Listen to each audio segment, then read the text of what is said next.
Hi people, good day and welcome back to our YouTube channel, Marjan's Garden. So today guys, ay bibigyan ko kayo ng update doon sa mga muddy bus na in-uproot natin before. So 'di ba, nakita nyo dati na napakarami ko talagang muddy ba dito, and ginawa ko, in-uproot ko sila lahat guys kasi tinanim ko sila sa bagong pot na may garden soil and fresh na rice hull kasi nga parang dehydrated sila, and marami sila kasi guys mealybug. So talagang dinapuan sila guys ng mealybug sa pinakapuno. Akala ko okay siya, pero sa pinakapuno pala guys ay marami talagang mealybug. So ngayon papakita ko sa inyo guys. Ayan, dito tayo. Kalat-kalat na sila eh. Ayan, ito yung isa ko guys. Ayan, ito, hindi ko pa to nariripat. Dati ko na siya dyan nalagay. And, hindi ko pa yan nalalagyan ng garden soil. Hindi ko na kasi yan guys binunot. Kasi wala naman siyang mealybugs eh. Ayan o. Nagpipink-pink siya. Yan, yung isa guys ay nandoon. Yan talaga, mayroon na yung garden soil. And, fresh na rice hull yung gamit ko sa kanya. Tapos, yun yung isa guys. Mahirap kasi guys dumaan dito eh. Ayan, this one. Pinatong ko lang to dito guys eh. Ayan o. Ayan siya. Kasi, parang ano to eh, kinat ko ata to. Tapos, ini-air dry ko siya. After ko siyang ma-air dry, pinatong ko lang siya dito. Dumikit na guys oh. Hindi ko na natanggal. Kasi itong pot na to, parang community pot na siya. Ayan oh, tingnan nyo. Meron tayong mga mababalbon. Ito yung isa guys oh. Ayan oh. O, dikit na rin siya. Yan, tapos yung carunculate natin nandito. Ayan, may carunculate pa rin guys. Sana hindi mawala yung carunculate niya guys sa leaves. Parang nawawala na yung carunculate niya guys sa leaves. Kasi, mahina na ata tong grow light ko.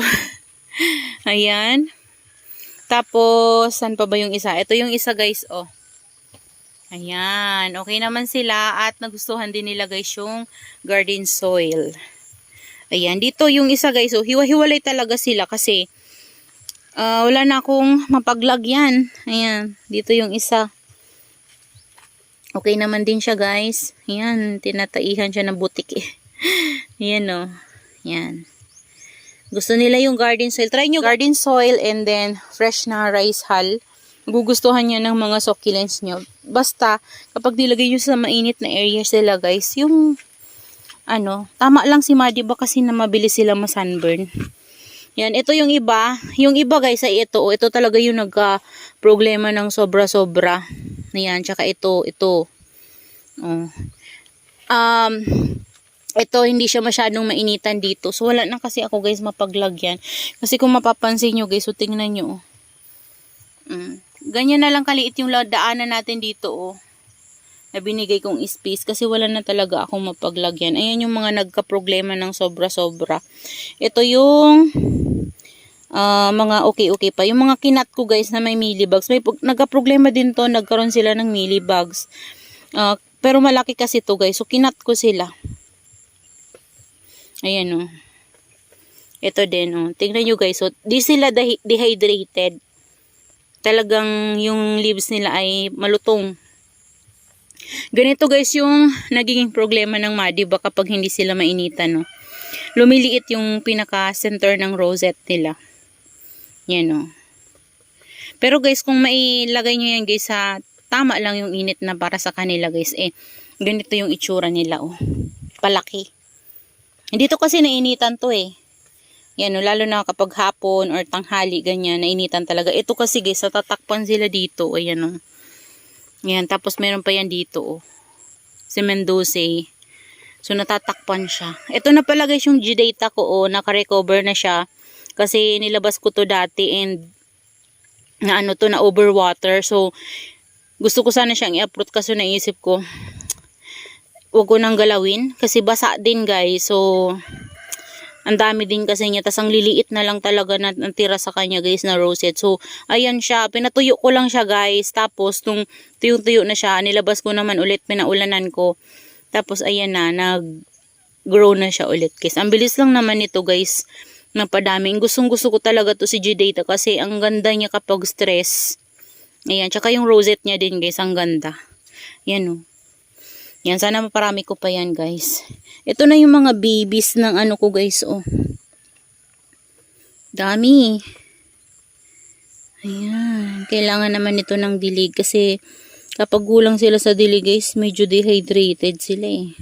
Isusok ko nga to sa water. Nakukulangan sa dilig. Ito kinat ko guys, oh, nagbibi na, oh. Ayan, yan guys yung mga madiba ko. And ito naman yung red moon na, red moon ba? Or mirin? Parang mirin ata yun guys. Ayan, oh, basta ito yun siya. Ano na to, akala ko mamamatay na siya guys kasi ang liit-liit na niya. So, tinanim ko siya sa garden soil and rice hull. Ayan guys, so bigla siyang nagtaba. Tumaba siya tapos hindi na siya dehydrated, oh. So, yan pala gusto talaga nila guys yung garden soil. So, yan, sinishare ko lang sa inyo guys yung ginagamit kong soil mix sa kanila kasi kung gusto nyo ring itry, pwede nyo itry kung mag-work sa inyo. So, sa akin kasi, natutuwa ako kasi nag-work siya sa akin and hindi na ako napapagastos ng sobra sa soil mix. Kasi before talaga bumibili din ako ng vermicast, ganyan. So, pwede nyo naman guys haluan niya ng vermicast para mas mataba yung soil mix nyo kung gusto nyo itry yung garden soil and fresh rice hull. So, yun, pwede nyong lagyan yung inyong soil mix. Depende sa inyo naman yan guys kung ano yung gusto nyong ilagay. So, ako sinishare ko lang. So, sinishare ko lang yung journey ko sa pag-aalaga ng succulents gamit ang garden soil and rice hull. So, mas maganda lang talaga guys gamitin yung rice hull and then garden soil dito sa area ko. Di ko alam kung pati sa inyo guys. Ayan. Sobrang ganda guys ang pulbo niyan ko dyan, no? Ayan, no? Yung ating variegated. Pero nawawala kasi yung drops niya. Kaya nilagay ko siya dyan sa center na yan para magkaroon siya ng drops ulit. Kasi doon banda guys sa napaglagyan ko talagang medyo nakukulangan siya siguro ng sunlight. Kaya ganun. So, ayan guys. Yun lang naman yung ma-share ko sa inyo. Dito mayroon tayong mga propagation pala ng mga burrito. Ayan, no? Ito yung burrito ko na kinat. Ayan, meron na naman siyang babies. Ayan, tapos na malaki na yung lipropa niya. Ito naman yung kinat ko sa kanya guys. At ayan, meron siyang mga babies na lumalabas. Ayan, tinabingi ko kasi yung kanyang leaves. So, nagkaroon na siya ng babies guys. Ayan, ito naman yung isa, si Donkey Steel. Ayan, ito yung ating soft prime or siguro, ano to, super bro. Parang gano'n ata yun guys, eh. Parang super bro ata yun siya. Ayan. Yung ating isang lotus naman guys ay malaki na din. Tingnan nyo yung kanyang mukha, oh. Ganda ng, ano niya guys, farina niya dito sa center. Pero dito kasi medyo madungis. Ayan, kasi nasasagi-sagi. Ayan, dito yung mga lepropa tayo guys ng Tito Buns. Galing yan dun sa variegated natin before na na-rat. Yung isang heads ata yun guys. Yan yung ating Monroe. Ayan. Ito yung isang Monroe ko na big guys. O, ano din to, nagka-prob din ata to. So, hindi ko siya dinidilig ngayon kasi parang nagmamashi-mashi kasi yung pinaka-lower niya. Sobrang dehydrated na nga niya, oh. Pero yung ano ko dito guys, oh, si Tromso, sobrang laki na niya. Tapos tingnan nyo yung color niya guys, oh. Parang ano din siya, pero si sang ako kasi guys, walang color. Parang puti lang talaga siya. Ayan, oh, sobrang laki na niya and farina din. Ito kasi meron na siyang pink-pink sa tips. Ayan, ito naman yung ano natin, cream tea na maliliit dati. Ngayon lumalaki na guys. So, nung niripat ko siya sa my garden soil, ayan, lumalaki na din. So, ayun guys. Ito naman yung ating Black Knight. O, diba guys? Ganda nung ating Black Knight champagne. Nabili ko yan kay Ma'am Herlets before. So, ayan, maganda pala talaga siya guys. Gusto ko mag-collect ng mga ganitong succulents. Yung talagang nagbablock yung mga dahon nila. Yan, gusto ko ng ganun. Para kapag taglamig, makikita nyo talaga yung black na nila, rosette. Yan, kagaya nito si to guys, oh. Nagbablock talaga yung center nito. Yan, meron pa nga yan, black rose. Ngayon, so, next time guys, kapag nakakita tayo ng ganun at may mabibili tayo, try tayo guys ng ganun and papa-stress natin dito sa atin. Try natin kung kakayanin dito sa lowland. So, that's all for today's video guys. And I hope you enjoy watching and see you on my next vlog. Happy gardening everyone. Bye!